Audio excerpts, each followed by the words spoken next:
Hello, you are tuned into Story Club FM, and today we have a guest for the show, so do stick around and enjoy a chat I had with one of the shortlisted authors from the Caine Prize of African Writing. Should have been open, should have done more, should have learned a lesson from the year before. Should have been honest, should have just cried, should have told me there was nothing left inside. Now the road keeps rolling on forever, and the years keep pulling us apart. We lost something, I still wonder what it was. It shouldn't matter, but it does.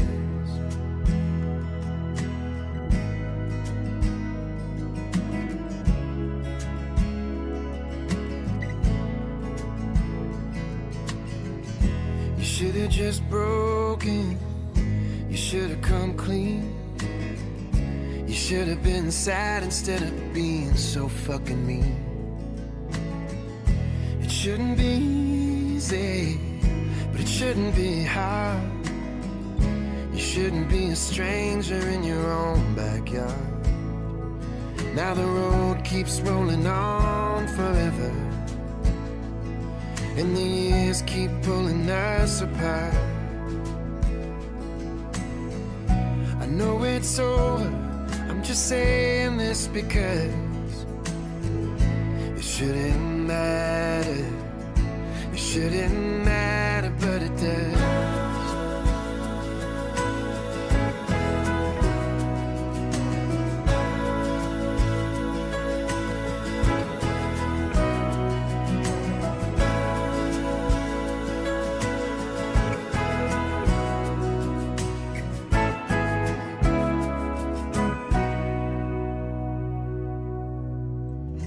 I shouldn't be angry, I shouldn't hold on, I shouldn't leave you messages in every little song.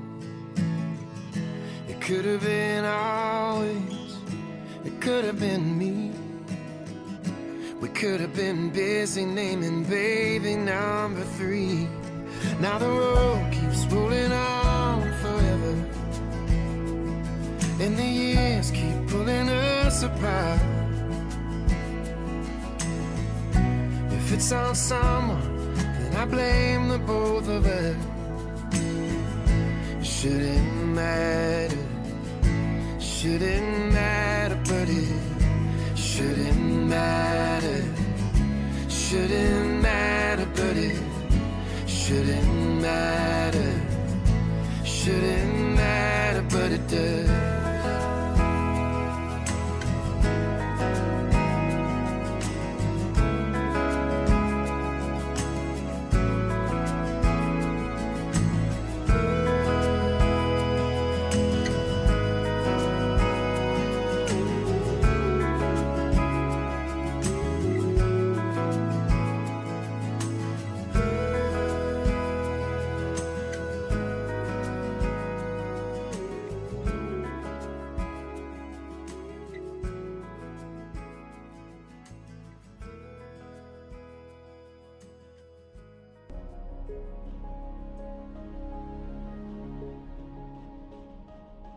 This is Story Club FM. Hello, Samuel. My name is Hello, Wanga. how are you? I'm good, thanks. How are you? I'm good. I'm okay. Thank you so much for making the time to be on Story Club FM. So the program was called Book Club, and we basically just look at books, stories, anything written, literature, and we jump right into it. So yeah, very excited to discuss your short story. Yeah. How does it feel? Be shortlisted? Yeah, it feels good. It feels like a validation of some sort because I've been writing short stories for a while. It's one of my favorite literary forms. So yeah, it's good that I'm being recognized for it now, especially from my continent. That's very special. That's amazing. Is it your first time submitting work for the Caine Prize? No, it's not my first time. I used to submit like many years ago, when I first started. I think I submitted a couple of times, like 2 or 3 times, when I first started writing many years ago, and then I stopped submitting. But yeah, focused on other things. And then you made a comeback, and it seems like it was a great comeback because look at you now. Yeah, also again, it takes time to grow as a writer. You kind of have to grow and learn more and become more skilled and kind of grow into your own in that sense. Yeah. That's great. So was it a break? Was it by choice to take a short break to grow your writing, or did it just happen and then you happened to? I didn't take a break from writing. I just stopped submitting to Caine Prize. Okay. Yeah. So I just kept honing my craft. I kept I published more stories actually. So it's been a kind of a progressive kind of path for me since the last time I submitted. That's good. Okay. So with this specific story, what was the process like choosing the one that you submitted this time? This one made it. So it was an interesting year. But the process of writing the story itself, I would call my process organic in a way, because I get ideas here and there, and then they come together over time. I remember the story. The seed for this story was planted when I was having a conversation with an American friend of mine, and we started talking about what it would take for someone to work in an American morgue, and I was like, that would be interesting. So what is it going to take for a Nigerian to work in an American morgue? And then I'd heard stories about people washing corpses before in the past, and then we started talking about it. And then he said to me that it's not going to be, number one, it's not going to be legal. It has to be some kind of under the table agreement and all of that. And then that planted the seed for that story in me. And then later on, I was thinking about something else, and I came up with another idea, and that other idea merged with this idea and kind of morphed into something that looks like a story, So that's what happens to me. You have all these various ideas that come together, and they kind of become something. And when they become something, I try to fine tune them and make them into something coherent and something resembling a narrative. So I enjoyed the story so much, and it feels so. It's not, with most stories, when you read them, you can tell that this is a story, this is a narrative that somebody actually had to sit down and come up with it.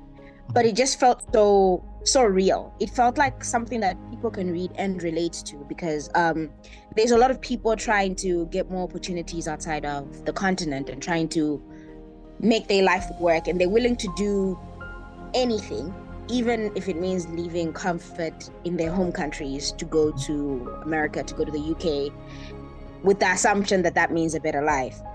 But aside from that entire narrative, I find quite interesting. But also, you left us on a cliffhanger, and I can't help thinking, I have so many conclusions. Like he went back, and she was so angry with him, she was like, leave my house. Or he never actually went back, he chickened out last minute. Why did you make the cliffhanger? Because we have so many questions. Yeah, I usually try to tell stories that leave that space for redemption and hope. So even if you don't know if the wife is going to say, "Oh, get out of my house," or what's going on. If well, one would hope that maybe perhaps the guy, the protagonist, will be held accountable in some ways. But there's also that space that for hope, that the idea that he can always return home. The idea that no matter what happens, you can always go home. There's a line there in the dialogue with the wife saying, "Please come home." So that idea that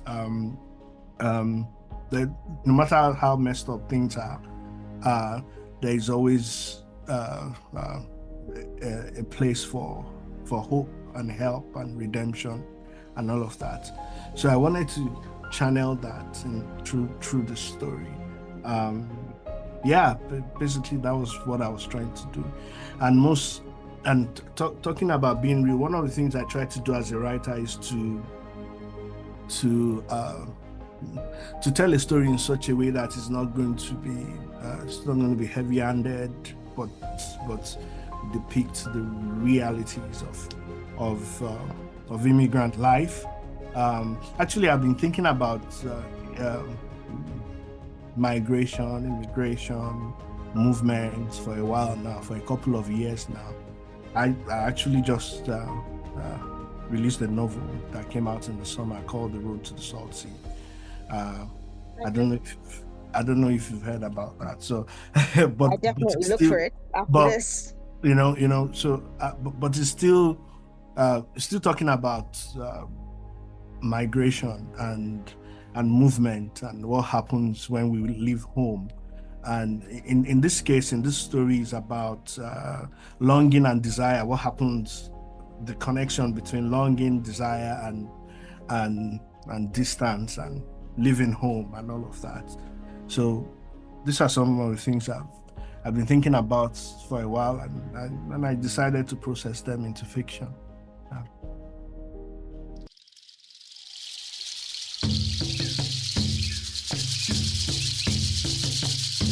Art is unapologetic. Art is relentless. Art stabs like a dagger, cuts like a sharp knife, and captures the heart. Story Club FM. The culture is art.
just wanna make you feel good now.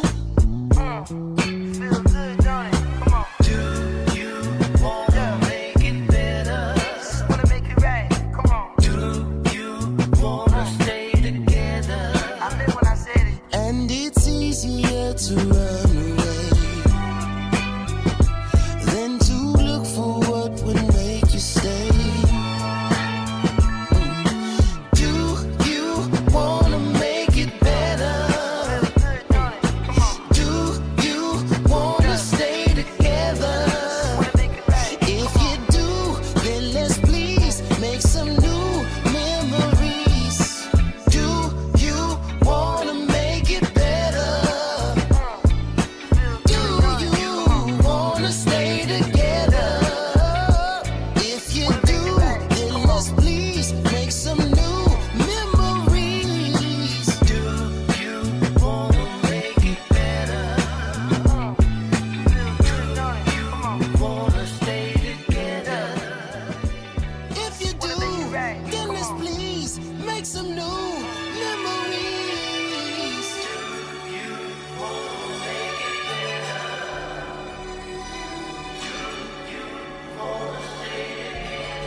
Welcome back on Story Club FM.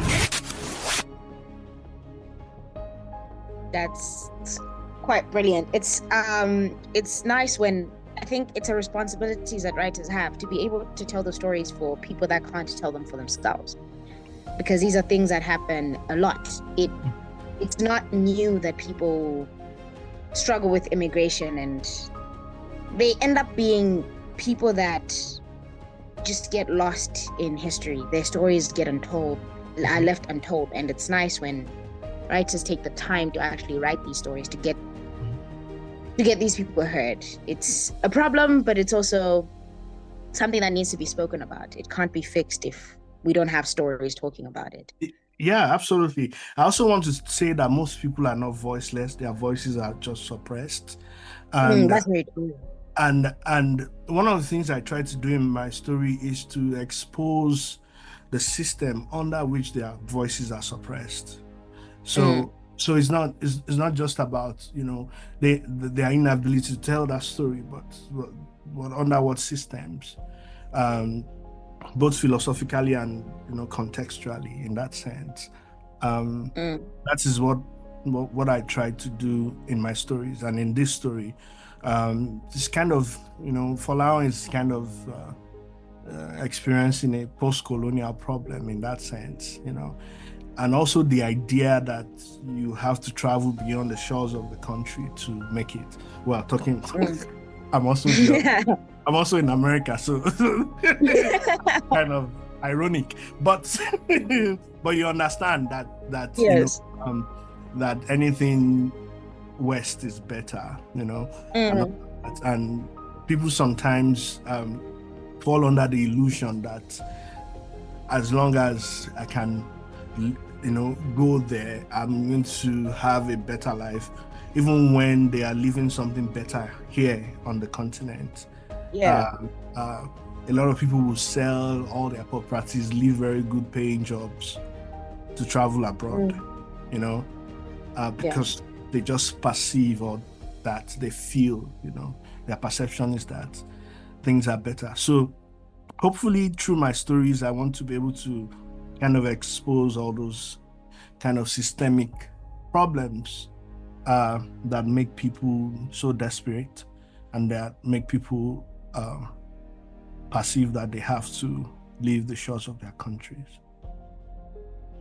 Yeah, so hopefully I through my stories, I hope to kind of expose, you know, all these systemic issues, because that to me is more important than saying people are voiceless or don't have a voice and all of that. But why, you know? So how do we, you know, do that through fiction? So. Yeah. Do you think this is in some way, this is your way of contributing to decolonizing the African society, your own people in your own country as well? Wow. I won't call it decolonizing. I would say that it kind of adds to it addresses a social issue. Let me say that. I hardly write anything that doesn't move me or that I'm not concerned about, or that that I don't have. Maybe I have questions I want answers to. And sometimes I don't write to get answers to them. I write because I have questions. Was it Chinua Achebe that said that writers don't give prescriptions, we give headaches. So that idea of constantly, asking questions, I'm really interested in that, and sometimes I don't have the answers to all the problems of this world. Obviously, I don't. But I try to tell a story that grapples with something I'm concerned about. So that's what I'm trying to do in this story, in a very nuanced way, in a way that's hopefully nuanced way, in a way that doesn't come across as didactic or preachy or polemic. Yeah. You are tuned into Story Club FM, and if you're just joining us, you're with me, Wanga, for the program Book Club, and I am having a chat with Samuel Kolawole, who is an author who has been shortlisted for the Caine Prize for African Writing 2024, and we're talking about his short story that he submitted. So do stick around and enjoy the program with us. Join me for the chat, and we're going to take a short break and listen to the song Save Your Seat by Alex Warren.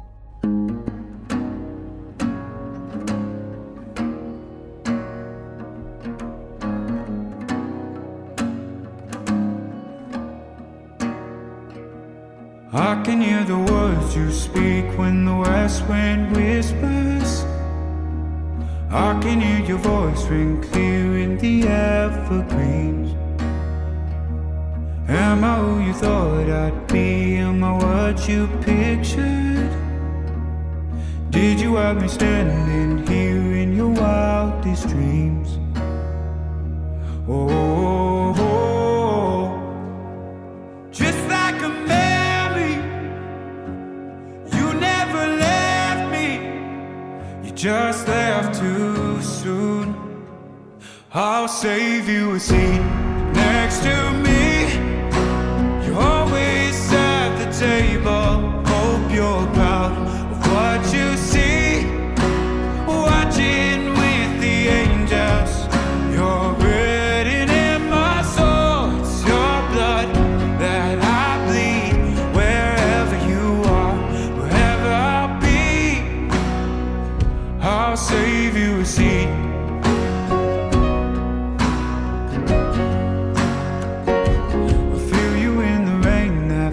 So I still get shivers, running like a family car down a Crawford day. Did you find mom up there? Tell me, are you with her? I wonder if the ones who go miss the ones who stay. Oh, just like a memory, you never left me. You just left too soon. I'll save you a seat next to me. You're always at the table. Hope you're proud of what you see. Watching with the angels. You're written in my soul. It's your blood that I bleed. Wherever you are, wherever I'll be, I'll save you a seat. Keep your room like nothing's changed.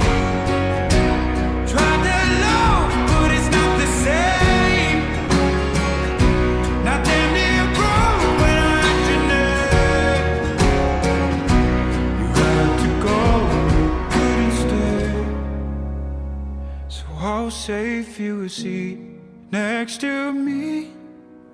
You always at the table. Hope you're proud of what you see.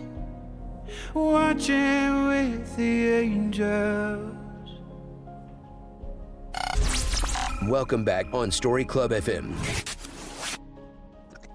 Yeah.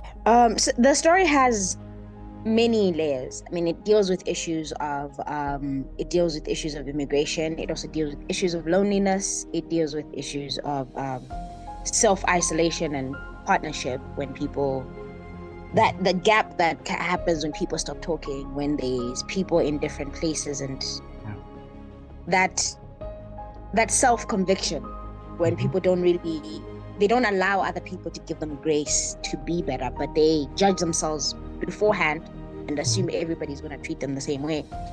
And I liked how it was placed also. The character is not, because I think in most cases when you think of issues of immigration, we look at people that are struggling. But the protagonist was somebody who was living quite well in Nigeria. He was living well, had a family, and he was loved, and his life was going quite well. So to go from that to having to deal with the shame of everything else that happened, being deported, and the shame that comes with that was quite an interesting twist. I actually did not see that coming. Good. It caught me off guard because I was expecting something else. Like, I don't know what I was expecting, but it definitely wasn't. And then I got deported and my wife doesn't know. I thought when he was drinking, initially I was like reading it from the perspective of, oh, he's drinking in America. And then wait, he's back in Nigeria and his wife doesn't know? It was just so he kind of went, he went from started from I think so you get into the story, you go back in time and then you come back to the present. That was how. So what was your question again?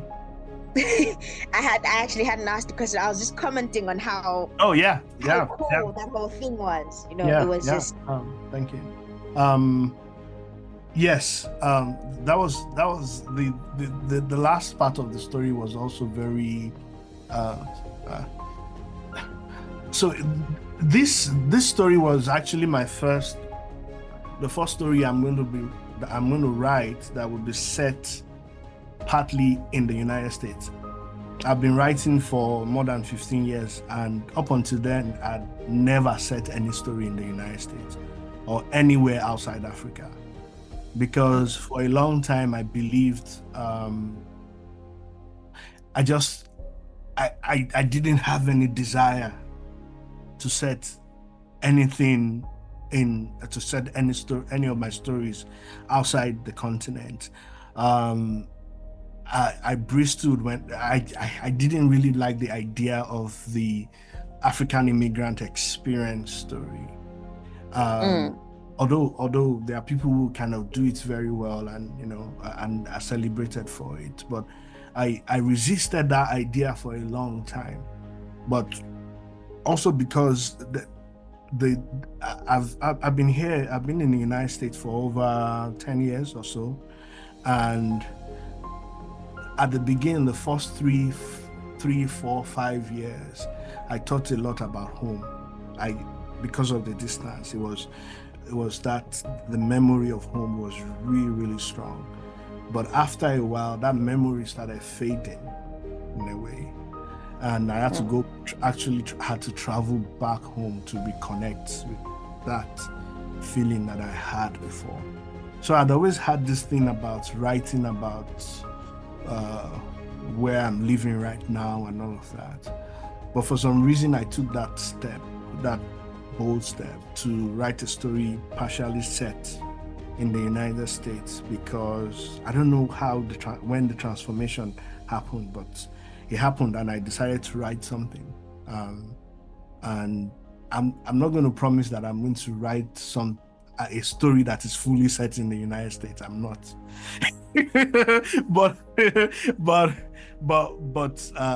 I think I moved to another phase in my consciousness in that sense, that I felt I could comfortably write a story that is set in the United States. So it's set partly in the United States, and the rest is in Nigeria. Yeah. Do you think the amount of years you've spent in the United States now has made the United States feel like home enough for you to write from the perspective of living there? Mm-hmm. I talk about home a lot, and one of the things I say is that I try to distinguish between home and homeland. America has become my home because this is where my work is. This is where I'm rewarded for what I do and all of that. And this is where, even though some of my relationships are not here, some are here, I've been able to build relationships here too. So in a way, this feels like home, but my homeland still remains Nigeria. And I'm still very much tied to my homeland. So I think the notion of home is also very complicated. There are times when this place feels like home. There are times when it doesn't. And I also try to, kind of explore that complication in this short story. What happens when, and there are people who are just, they constantly feel a sense of homelessness and rudderlessness. There are people who feel that way, that no matter where they are, they feel that sense of rudderlessness, like they are drifting and they belong nowhere. For me, I sometimes feel that like this place is home for me, but sometimes it feels very strange. So it's really complicated. So hopefully, and I know it's complicated for so many people as well. But in terms of what inspires me to write, or the things that I'm interested in writing about, I'm still very much connected to my homeland. Africa is still like my canvas, so it's still very strong. I don't know if that is going to go away. I'm not sure if that's going to go away. I just have no desire to write about this place. I do not. Okay. That makes sense though. And being away from home, having to be in a place, recreating home. I like what you said about how certain places will feel like home. The longer you stay in certain places, the relationships you make, eventually it becomes your home as well. But it doesn't take away the home you had before that. There's still certain places that will always be your home. So it's... And there are the concept of home is complicated. Yeah, and there are people who have several homes. So and there are people who to whom the concept of home is also hyphenated for them. In other words, it's kind of a combination of so many things. Home is tied to identity. Home is tied to experiences. Home is tied to memory. Home is tied to so many different aspects of life. What do you tie home to? That's a good question. People, culture, food, which part of culture? Definitely. That's one of the most important parts of home. That's why sometimes you go to a restaurant outside the country, and then you go to a Nigerian restaurant, or you go somewhere and they give you Nigerian food, and you say this tastes like home, right? Yeah. Often that doesn't happen, but sometimes it does. If you get lucky, they might get it right. Yeah. Also, home for me can also be tied to work, which is kind of interesting because home is also where your work is accepted and celebrated and rewarded. Yeah. So we often pretend that doesn't exist, but it does. And that is why some of us leave our home country in search of a place where your work is going to be rewarded, celebrated, and accepted. So there's also that, but that is not the only aspect of life too. There are also other things that can represent home for you as a writer. So it's really complicated. And then one of the things we don't really talk about, especially that I think we should talk more about as immigrants, is how lonely you can be. True. It's very true. Yeah. Adjusting to a new place cannot be easy. And when you find yourself in a country where the culture is also very individualistic,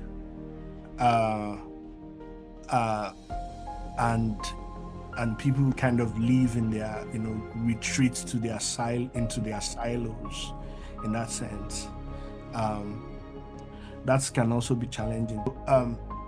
Although this story is not inspired by real experiences, so let me just get that out there. This is a work of fiction, totally, completely. But you see, like I tell my students, there's always something. There's always a part of you in every story you write, and I think the loneliness part is one of those things that kind of seeped in. Because I understand it, right? This is an experiential thing to me. So it's not just nebulous or something out there. No, it's something I understand as a person. Yeah. We're going to take a short break and enjoy the song Mama Yeah by Mikeas Sherinet.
ሲለው ወዝወዘው በገሬ እስክስቶ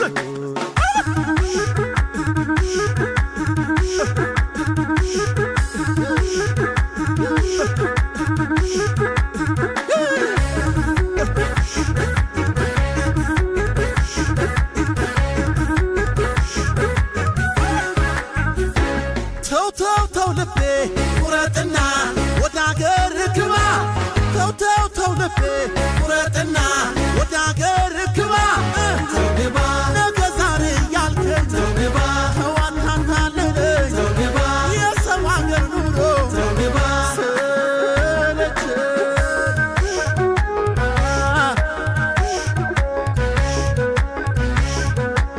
በቃኝ ገባለሁ አገሬ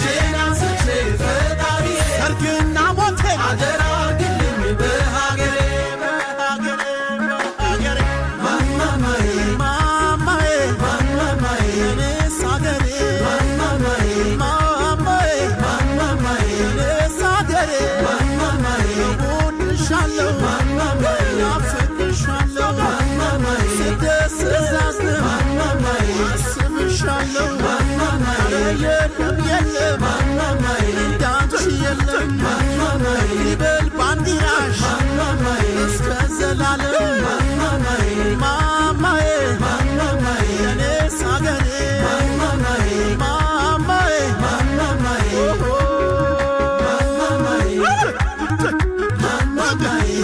ግብረ አገሬ አገሬ ነሽ ክብሬ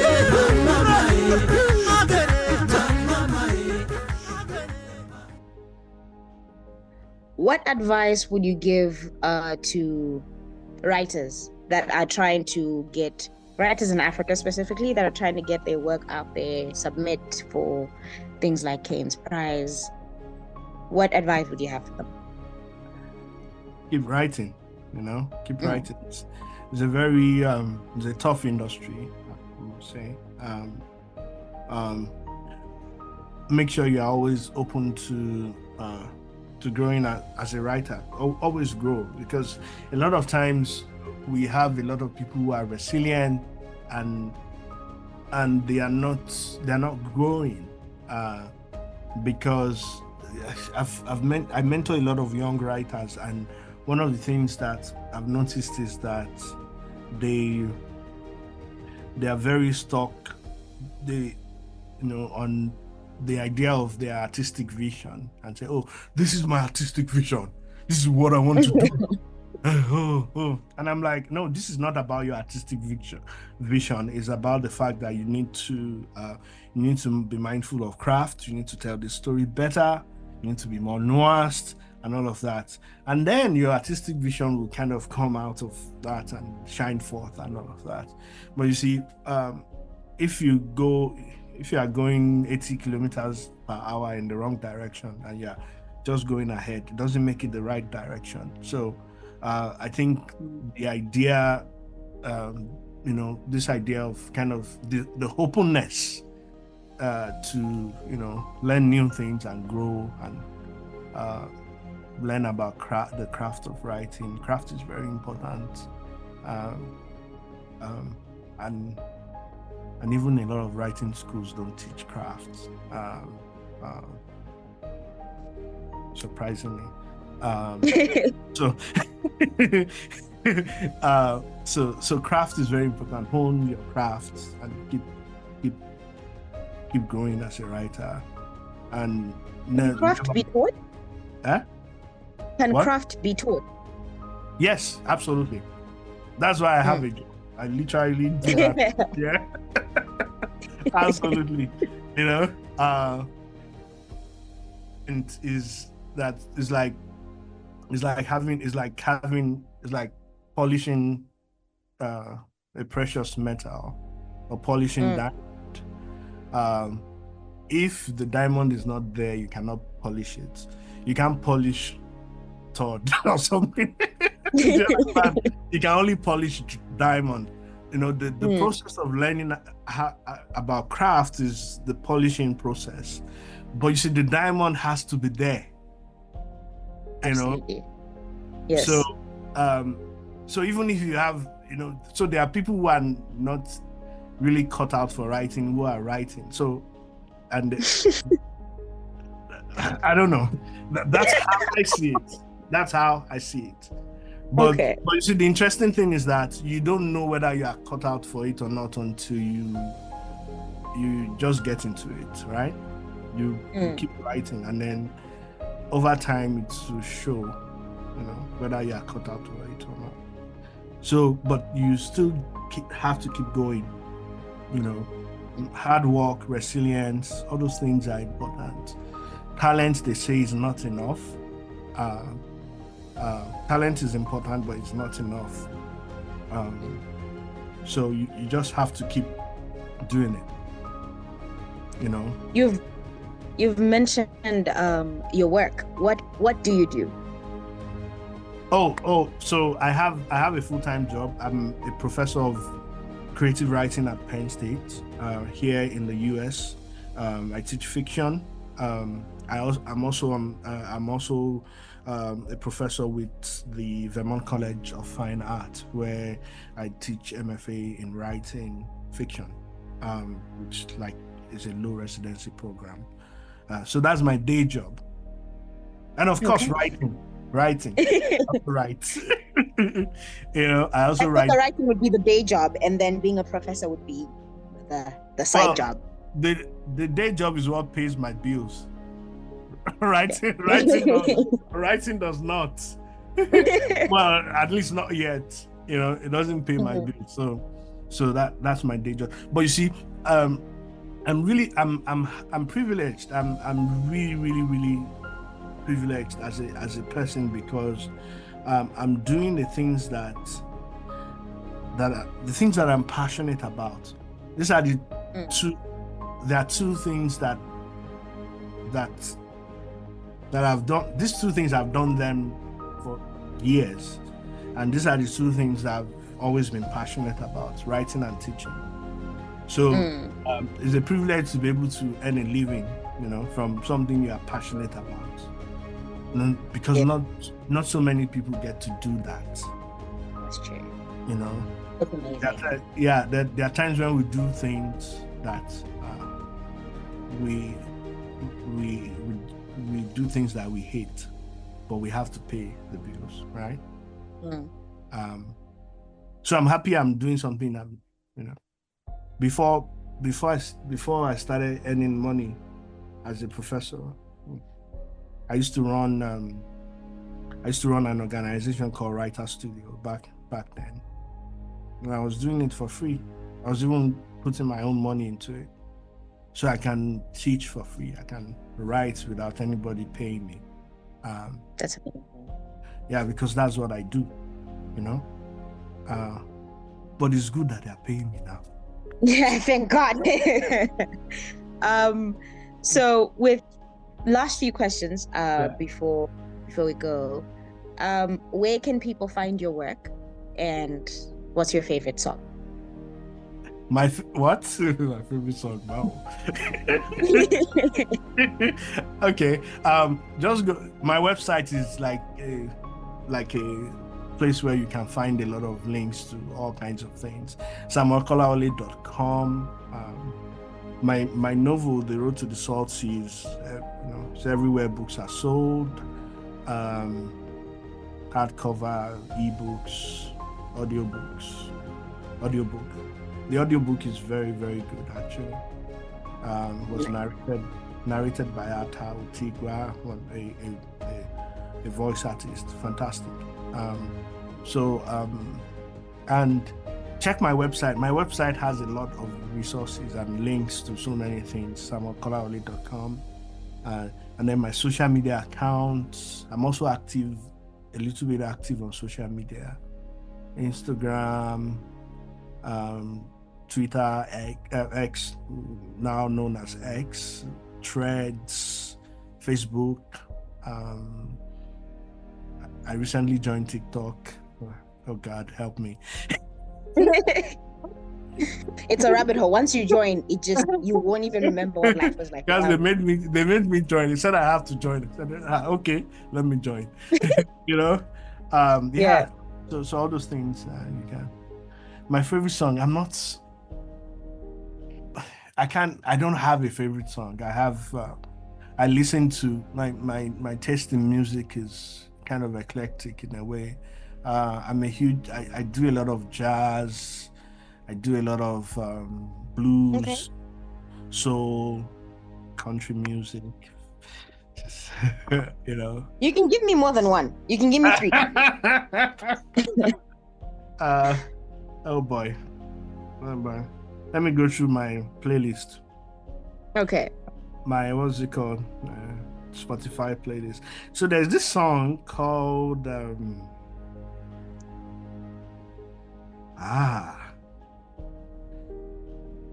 there's this song called Beautiful Things by Benson Bourne. Oh, that's a beautiful song. Yeah. Yes. So I love that song.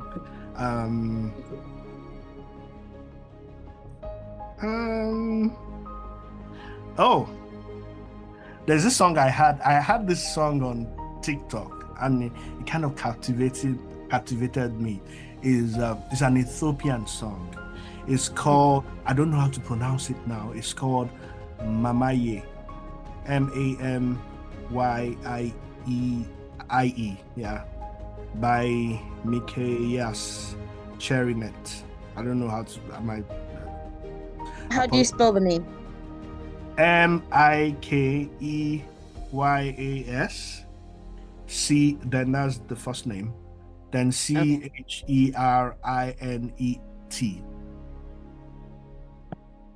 Okay. I don't even understand what they are saying, but that's the beauty of art. You don't always need to get it. Yeah, that's the beauty of music. That's it transcends languages and cultures and all of that. It's just like the rhythm and the beat and the energy and all of that. So, but I love that song. You know, so those are 2 songs. The songs I'm listening to right now. And, you know. Yeah. So those are the 2 songs, you know. Yeah. But I enjoy music a lot. They help me. They make me feel calm. They inspire me. Sometimes when I'm writing, I have music in the background when I'm writing. Yeah. Thank you so much for making the time to join me for this interview and sharing your music. I'm looking forward to hearing the other song. I've heard beautiful things and I love that song, so I'm really looking forward to the other song. Yeah. And thank you for your work as well. I really enjoyed the short story. I'm looking forward to reading more of your work. And thank you. Thank you so much. Yeah, thank you for doing this. It was a nice conversation.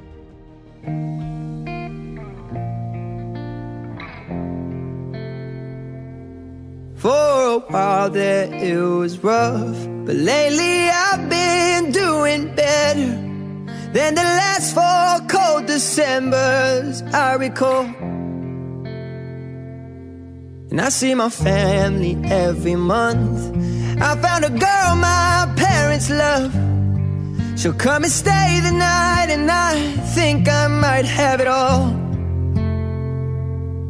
And I thank God every day for the girl He sent my way. But I know the things He gives me, He can take away. And I hold you every night, and that's a feeling I wanna get used to. But there's no man as terrified as the man who stands to lose you. Oh, I hope I don't lose you. Please stay. I want you, I need you, oh God. don't take these beautiful things that I've got. Please stay. I want you, I need you, oh God. Don't take these beautiful things that I've got.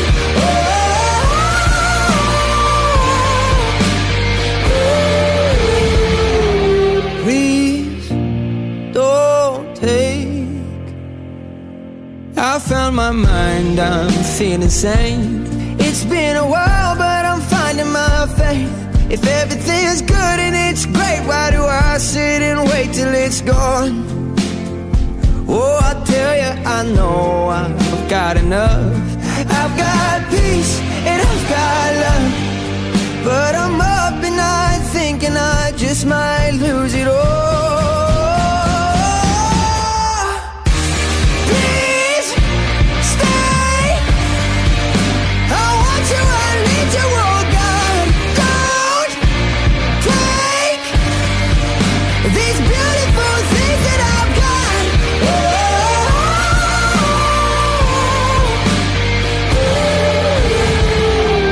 Please stay. I want you, I need you, oh God. I need these beautiful things that I've got.